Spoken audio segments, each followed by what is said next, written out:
Haleluya.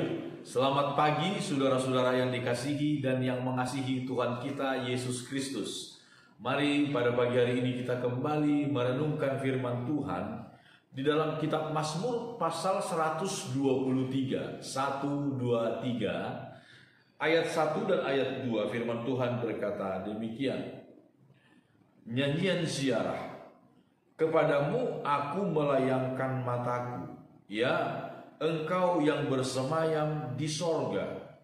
Lihat, seperti mata para hamba laki-laki memandang kepada tangan tuannya, seperti mata hamba perempuan memandang kepada tangan nyonyanya. Demikianlah mata kita memandang kepada Tuhan Allah kita sampai Ia mengasihani kita. Saudara-saudara yang dikasihi oleh Tuhan, Mazmur 123 ini kalau kita perhatikan agak mirip dengan Mazmur pasal 121 tentang melayangkan mata disebutkan, tetapi pada dalam Mazmur 121 itu disebutkan pertolongan kita ialah dari Tuhan yang menjadikan langit dan bumi. Tetapi di sini disebutkan mata kita. Mata dari si pemazmur disebutkan melayangkan mataku, ya Engkau yang bersemayam di sorga. Sorga tahta Allah, sebuah tempat yang berada di atas bumi kita ini. Di atas bumi kita ini disebutkan hubungan antara si pemazmur dengan Allah. Disebutkan, lihat, seperti mata para hamba laki-laki memandang kepada tangan tuannya, seperti mata hamba perempuan memandang kepada tangan nyonyanya. Jadi jelas disebutkan hubungannya adalah seperti seorang hamba budak dengan tuan, dengan nyonyanya, yang hanya memperhatikan gerak-gerik dari tangan. Apa yang diperintahkan oleh Tuhan dapat dilihat dari gerakan tangan. Saudara-saudara, ini pertama memberikan kepada kita satu pengertian. Kita memerlukan kepekaan, saudara-saudara, untuk kita peka terhadap keinginan Tuhan kita. Sinyal-sinyal yang diberikan oleh Tuhan kita. Tuhan, Dia memberikan kepada kita sinyal-sinyal melalui gerak-geriknya. Ini penting di akhir zaman ini. Perlu kepekaan kita untuk mengerti apa yang diinginkan oleh Tuhan, apa yang akan kita lakukan. Yang kedua, saudara-saudara, hubungan antara tuan dan hamba budak ini, nyonya dengan budak perempuan, adalah satu hubungan yang penuh dengan otoritas kepemilikan. Artinya, saudara-saudara, bahwa masalah dari si budak itu hanya tergantung kepada tuan atau nyonya. Kebaikan ataupun kesehatan si budak adalah untuk kepentingan sang tuan atau sang nyonya. Itu jelas, saudara.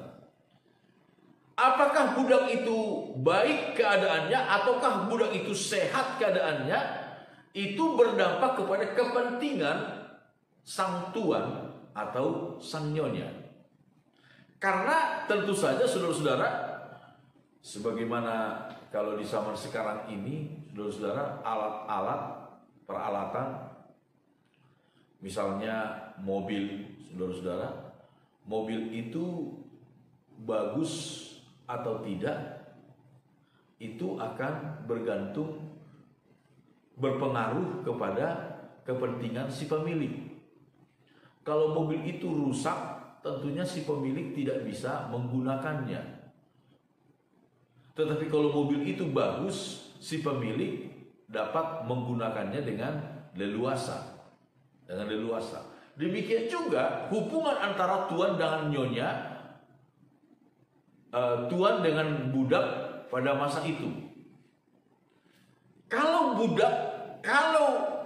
budak itu sehat, kalau budak itu baik, tentu saja akan berdampak kepada pelayanannya yang baik kepada sang tuan, sang nyonya. Jadi saudara-saudara, budak itu tidak bergantung kepada orang lain, tidak sama sekali. Hanya kepada sang tuan, pemiliknya. Demikian pula hidup kita, saudara-saudara. Demikian pula hidup kita. Hidup kita hanya bergantung kepada Tuhan. Hidup kita adalah untuk kepentingan Tuhan, saudara-saudara. Itu sebabnya, jikalau kita sebagai hamba yang baik dari Tuhan, maka kita harus mengerti apa yang Tuhan inginkan, gerak-gerik dari Tuhan seperti apa.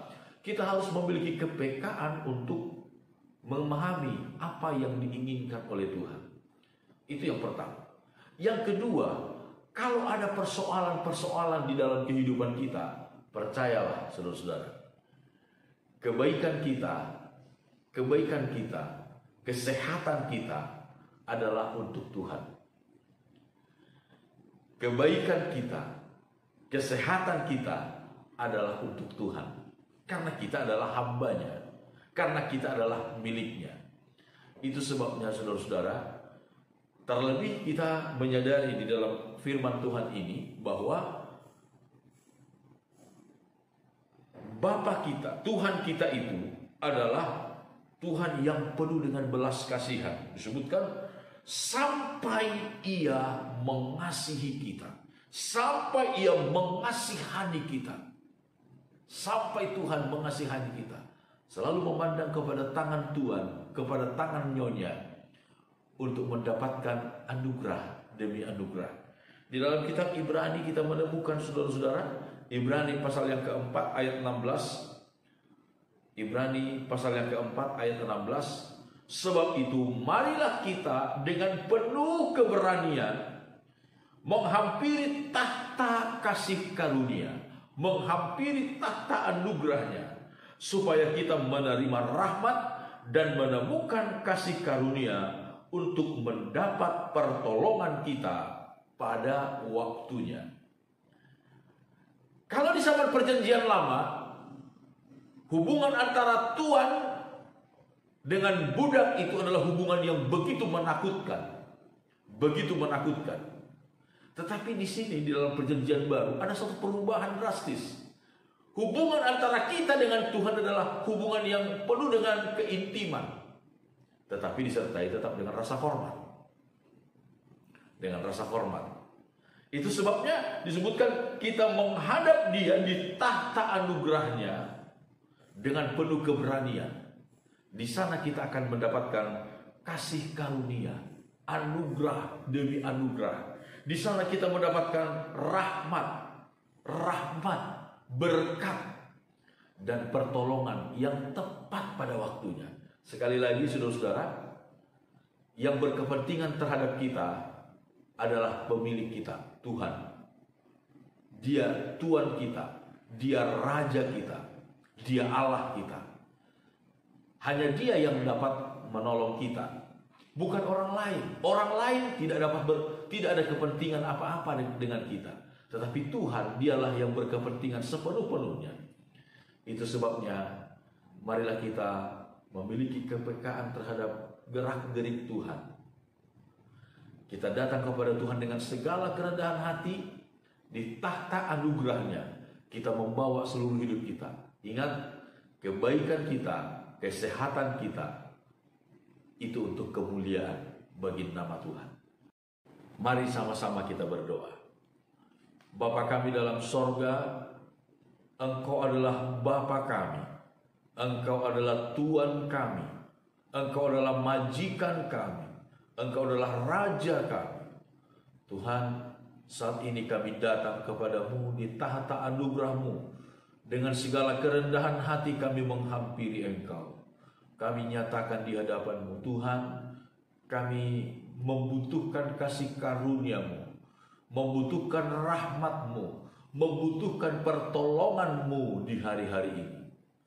Tuhan, nyatakanlah itu dalam hidup kami, supaya nama-Mu dipermuliakan, supaya kami menjadi baik, supaya kami tetap sehat di hari-hari ini Tuhan, untuk kemuliaan bagi nama Tuhan. Terpujilah nama Tuhan. Berkati setiap anak-anak-Mu yang mengikuti, yang mendengarkan siaran ini Tuhan. Kuatkan, hiburkan, sehatkan kami semua. Tuhan, berkati dan pelihara kami di dalam kasih karunia, di dalam kekayaan-Mu. Terpujilah nama Tuhan selama-lamanya. Inilah doa kami, di dalam nama Tuhan Yesus Kristus kami sudah berdoa. Haleluya. Amin. Puji Tuhan. Immanuel,